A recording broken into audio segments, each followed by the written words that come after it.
आज मी तुमच्यासोबत चटपटीत खमंग तोंडाची चव वाढवणारी टोमॅटो पचडी शेअर करणार आहे, जे की तुम्ही एक वेळेस बनवला तर टेस्ट विसरणार नाही।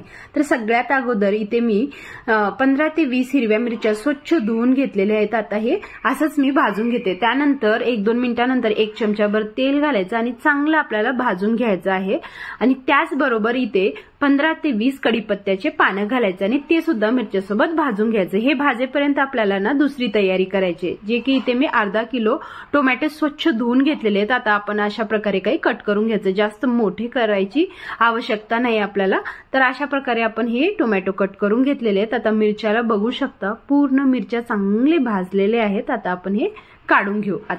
त्याच पॅन मध्ये तर आपण चिरलेले टोमॅटो घालायचं आणि आता आपल्याला ते सुद्धा असं जसं आपण मिरच्या भाजून घेतलो त्याप्रमाणे भाजायचं आहे। आता त्याचबरोबर इथे मी 15 ते 20 लसणाच्या पाकळ्या आणि 2 कांदे घेतलेले आहेत। आता हे आपण नंतर याला कट करू, तोपर्यंत टोमॅटोला बघायचं चांगलं पाणी सुटलेलं आहे।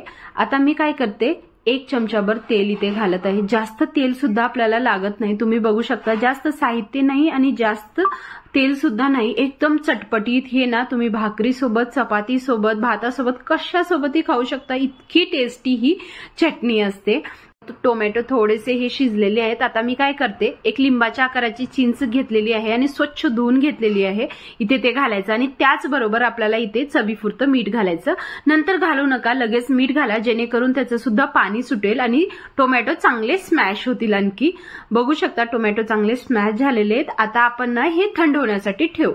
आता थंड होतील तोपर्यंत ना इथे मी मिक्सरच्या भांड्यामध्ये जे हिरव्या मिरच्या आपण भाजून घेतलेल्या होत्या ते घालायचे आणि तुम्हाला आताच मी दाखवले होते लसणाचे पाकळ्या, ते सोलून ते सुद्धा पूर्ण लसणाच्या पाकळ्या घालायचे आणि ओबडधोबड आपल्याला हे वाटून घ्यायचं, जसं की ठेचा बनवतो। त्याचबरोबर हे थंड झालेले टोमॅटो घालायचं आणि आपल्याला हे ना जास्त असं मिक्सर मधून पेस्ट केल्यासारखं करायचं नाही, ओबडधोबड आपल्याला हे वाटून घ्यायचं आहे। तुम्ही बघू शकता अशा प्रकारे आपल्याला ही पचडी बनवायची।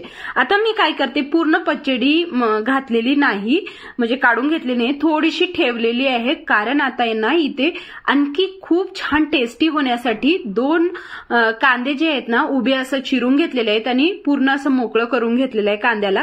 आता ते घालायचं आणि ते पूर्ण पेस्ट करायचं नाही, एकच वेळेस चांगलं आपल्याला असं फिरवायचं आहे आणि काढायचं आहे, बस इतकंच। अशा प्रकारे आपल्याला ह्याचं टेक्स्चर आलं पाहिजे। आता आपल्याला हे सगळं अगोदर जे पचडी होती त्यामध्ये मिक्स करायचं आहे आणि पूर्ण असं आपल्याला हे मिक्स करून घ्यायचं आहे। कांदा घातलेला आणि अगोदरचं मिरच्याचं हे पूर्ण मिक्स करायचं आणि इतकी भारी लागते, नक्की ट्राय करा। माझ्या ना घरच्या बाजूला एक तेलुगू आंटी असतात, त्यांच्याकडून शिकलेली आहे, अस्सल तेलुगूवाल्यांची ही पचडी आहे, नक्की ट्राय करा। व्हिडिओ कसा वाटला, व्हिडिओ थोडाही आवडला असेल तर व्हिडिओला नक्की लाईक करा आणि सबस्क्राईब करायला मात्र बिलकुल विसरू नका। बाय।